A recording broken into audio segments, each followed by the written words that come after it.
ये लोग करोड़ों की कीमत वाले चंदन यानी सैंडलवुड के पेड़ अवैध रूप से काट रहे थे। अचानक पहरेदार ने देखा कि पहाड़ी के नीचे पुलिस की गाड़ी आ रही है। उसने तुरंत सीटी बजाकर सबको सूचित किया।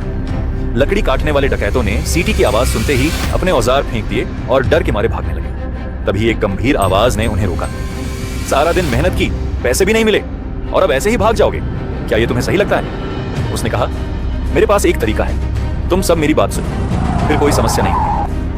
कुछ ही समय बाद पुलिस वहां पहुंच गई। यह पुलिस वाला डकैतों का अंत के नाम से जाना जाता था। उसके खतरनाक तरीके से किए गए कामों से सभी डकैत उससे डरते थे।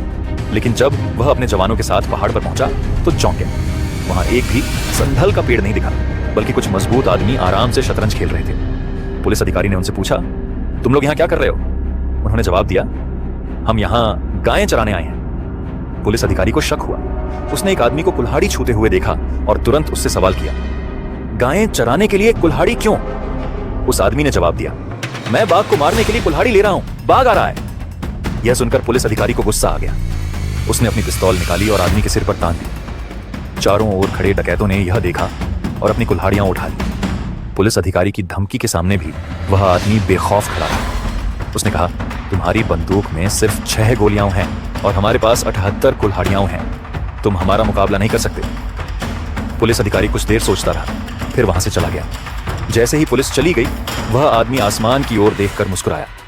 असल में उन्होंने सारे संदल के पेड़ बड़ी बड़ी शाखाओं पर छिपा दिए थे। उस आदमी का नाम लाशी था।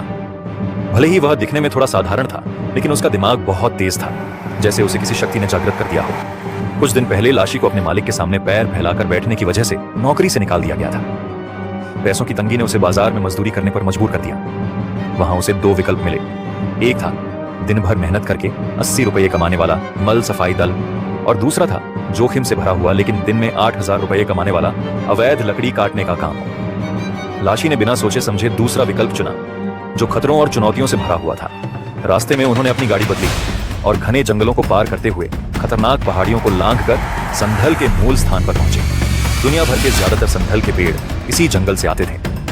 ये पेड़ इतने कीमती होते थे कि कुछ असामाजिक तत्व इन्हें अवैध तरीके से काटकर पूरी दुनिया में बेचते थे। स्थानीय पुलिस इन दुर्लभ पेड़ों की रक्षा के लिए बहुत सख्त थी और अवैध लकड़ी काटने वालों को पकड़ने के लिए पूरी ताकत लगाती थी। यह कड़क पुलिस अधिकारी कई बार तस्करों और डकैतों को पकड़ चुका था और सभी डकैतों के लिए एक बुरे सपने जैसा था। लेकिन इस बार उसने लाशी जैसे निडर आदमी का सामना किया। जब पुलिस के पास कोई सबूत नहीं था तो उसे खाली हाथ लौटना पड़ा। जैसे ही पुलिस वहां से गई, लाशी ने रस्सियों को काट दिया और हजारों संदल के पेड़ हवा से गिरने लगे। उन्होंने पेड़ों को पहाड़ से नीचे उतारा, उनका वजन तौला और ट्रक में लोड किया। लेकिन जैसे ही वे पेड़ों को लेकर निकलने वाले थे, उसी वक्त पुलिस अधिकारी अपने साथियों के साथ वापस लौट आया। जल्द ही पुलिस ने उन्हें चारों ओर से घेर लिया। स्थिति देखकर लाशी ने एक पत्थर उठाया और उसे जोर से पुलिस पर फेंक मारा। आंखी के काले सफारी पहनने वाले डाकू भी उसी का अनुसरण करने लगे।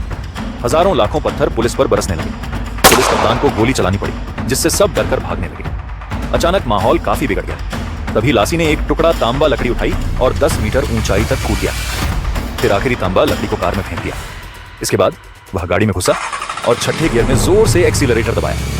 कुछ टन वजन वाली ट्रक एक पल में उड़ी और फिर जमीन पर उतरी, तेजी से भागने लगी। पुलिस कप्तान अपनी गाड़ी से पीछा करने लगा।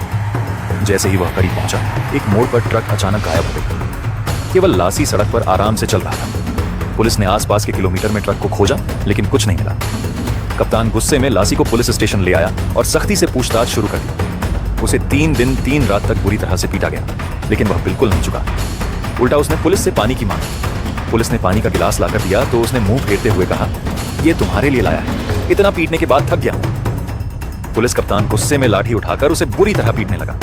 लाशी न केवल नहीं झुका, बल्कि मजाक उड़ाते हुए बोला, क्या तुम लोगों ने खाना नहीं खाया? लेकिन जब पुलिस ने उसका नाम पूछा तो उसकी मुस्कान तुरंत गायब हो गई। वह गांव के बड़े जमींदार का बेलेजिटिमेट बेटा था। जमींदार ने मां को इज्जत नहीं दी और मरने से पहले उसे छोड़ दिया। लाशी के सौतेले भाई ने उन्हें घर से बाहर निकाल दिया और जमींदार द्वारा छोड़ी गई सारी संपत्ति भी हड़प ली। लाशी ने कसम खाई कि वह एक दिन बहुत बड़ा आदमी बनेगा। लाशी को एक तस्करी गिरोह ने हायर किया था, जिसका नाम लेशी जीतवान स्कुलिशन था। लेशी सन स्योंगदी लेइलाओ सन लेइलाओ एर लेइलाओ दा पूरे जिथान मु पैलेट लकड़ी के तस्करी का धंधा संभालते थे। लेइलाओ सन बहुत ही मस्तीखोर था। उसे दूसरों की शादियों में नई दुल्हन के साथ जीवन के बारे में चर्चा करना पसंद था। लेई लाओयर बहुत चतुर था और पूरा तस्करी का ऑपरेशन संभालता था। लेई लाओदाद सब कुछ कंट्रोल करता था और दूसरों को अपनी अच्छाई से मनाने की कोशिश करता था। पैलेट लकड़ी की खोज में लासी को भारी रकम देकर पुलिस स्टेशन से छुड़वाया। लासी उन्हें उस जगह ले गया जहां ट्रक गायब हुई थी, लेकिन वहां सिर्फ एक पानी की झील थी और कुछ नहीं। लासी ने बेशर्मी से मुस्कुराते हुए कहा, जैसा मैं सोच रहा था। असल में पुलिस से बचने के लिए लासी ने मोड़ के बाद एक पानी के गड्ढे को देखा और जोखिम उठाते हुए गाड़ी समेत ट्रक को पानी में डुबो दिया, जिससे वह पुलिस से बच गया। कुछ दिन बाद जब तस्करी का सामान बाहर निकाला गया तो लेई लाओयर ने लासी की तारीफ की और उसे 80 लाख रुपए इनाम दिया। लेकिन जैसे ही लासी वापस जाने की सोच रहा था, लेई लाओसन ने उसे 100 रुपए दिए और कहा कि उसे 3 पहिए वाली गाड़ी से घर जाना चाहिए। लासी ने उसे गुस्से में देखा और उसी 80 लाख से एक शानदार गुलाबी रंग की कार खरीदी। फिर उसने अपने सौतेले भाई के घर के बाहर ड्रिफ्टिंग की। आखिरकार लेई लाओसान के पास पहुंचा। जब लेई ने देखा कि लाशी ने भी उसी तरह की लग्जरी कार खरीदी है जैसी उसकी थी, वह गुस्से से तिलमिला उठा। लाशी बिना किसी की परवाह किए अंदर चला गया। इस समय लेई लाओसान बड़े भाई के साथ मिलकर संदल की लकड़ी को सुरक्षित ले जाने की योजना बना रहा था। हाल ही में पुलिस ने जांच पड़ताल खड़ी कर दी थी और कई ट्रक जब्त हो चुके थे, जिससे करोड़ों का नुकसान हो चुका था। गुस्से में आए लेई लाओसान को किसी ने बोलने की हिम्मत नहीं की, लेकिन तभी लाशी ने आगे आकर कहा कि उसके पास इस लकड़ी को सुरक्षित निकालने का तरीका है। लेई लाओसान को तुरंत याद आया कि लाशी ने पहले भी एक ट्रक सुरक्षित पहुंचाने में मदद की थी। उसने लाशी को मौका देने का फैसला किया।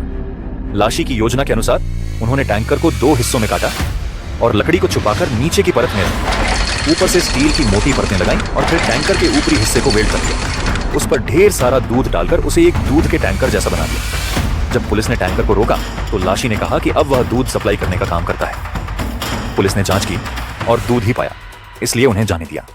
इस चतुराई भरे दिमाग के साथ लाशी ने संदल की लकड़ी को सुरक्षित निकालने में सफलता हासिल की। लेई लाओसान उसकी चालाकी से बहुत प्रभावित हुआ और हर ट्रक पर 50 लाख रुपए देने की पेशकश की, लेकिन लाशी ने 50 लाख ठुकरा दिए और कहा कि वह हर ट्रक पर सिर्फ 4% कमीशन चाहता है, जो कि 40 लाख बनता है। जब एक छोटे भाई ने पूछा कि वह 50 लाख क्यों नहीं ले रहा, लाशी ने जवाब दिया, अगर मैं 50 लाख लूंगा तो मैं सिर्फ एक कर्मचारी बनकर रह जाऊंगा, लेकिन अगर मैं 4% लूंगा तो मैं पार्टनर बन जाऊंगा। वह भले ही बिखरे बालों और साधारण चेहरे वाला दिखता था, लेकिन उसका दिमाग बहुत तेज था।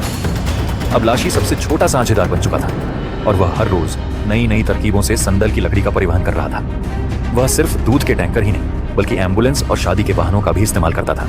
लेकिन धीरे धीरे पुलिस को शक होने लगा। एक दिन पुलिस अधिकारी ने एक टैंकर को रोका और खुद जांच की।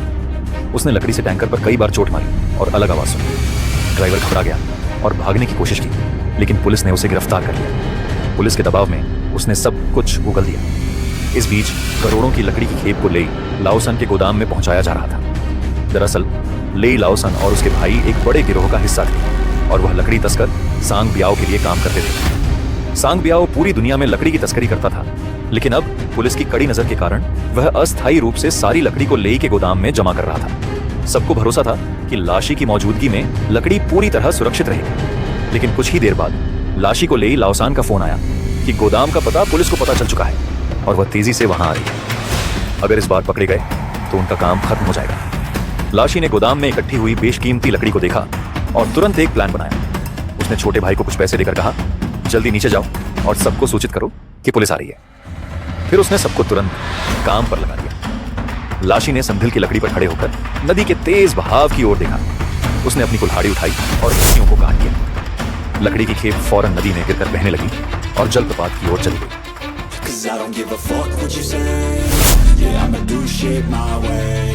So you can go kick rocks, I'ma stack bricks up, build what I want